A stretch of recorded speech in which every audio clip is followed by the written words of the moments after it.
I'm going to try to do a quick video on some tips for taping off flames and or pinstriping flames. Racing stripes or anything this can be used for. First of all, tapes. If you want to tape something off, don't use masking tape. It'll give the worst edge. Paint will bleed through it. What I use is leftover scraps of vinyl decal, automotive vinyl decal used for lettering and car wraps. So what I've done is, in the past for my Optimus Primes, a lot of this was hand done, but my Revenge of the Fallen Leader Class Prime, I drew stencils for all the flames I wanted and drew them on the back with a pencil, cut all the way through. Some of them I had to double up to get the reverse pattern, if that made sense, depending if you're trying to tape the outside of the flame or if you're going to tape off the inside. Flames like this one, you can see that.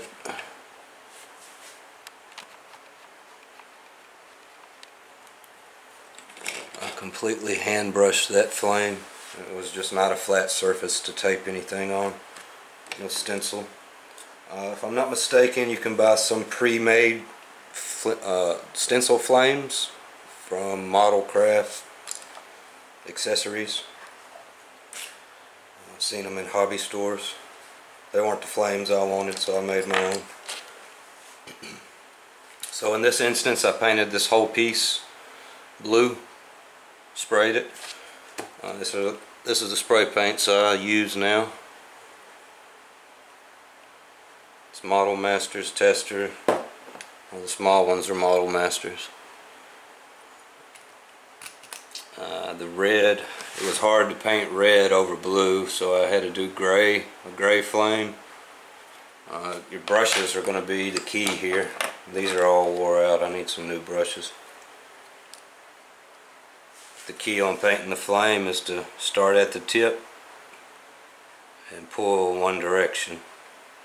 Now you're going to mess up some, so you can go back over the edges. Try to do the center part best you can. Then same thing on the pinstriping. It's very difficult, but one direction. Try to do it in one long stroke, one long brush. So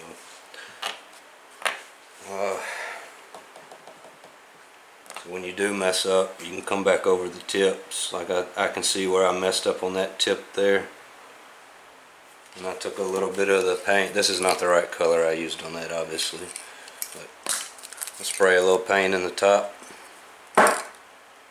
and touch it up and just cover the mistakes up on each side. So you can go back and forth a few times, and when you get the finished flame that you like, you can clear coat it. I use the same testers, one coat clear lacquer. It's a good paint. The only thing is it doesn't have a catalyst like automotive paint, so your good sides to it is it'll stay soft, it won't chip, it won't create a shell that'll flake off or anything.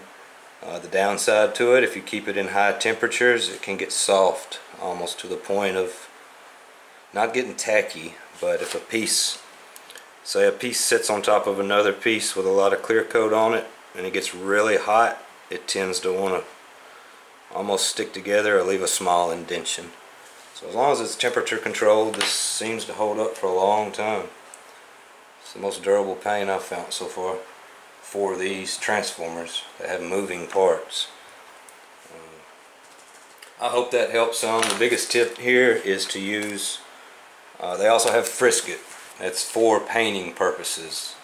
Actually for this purpose on larger things like automotive painting. If you're going to do real flames on an automobile, you're going to get Frisket. You can probably buy the vinyl wrap to use too off of, say, eBay, by the yard, by the foot. So there you go. Best I can do. If you got any more questions, I'll try to make a video for you or answer them in the comments. Peace. Thanks for watching.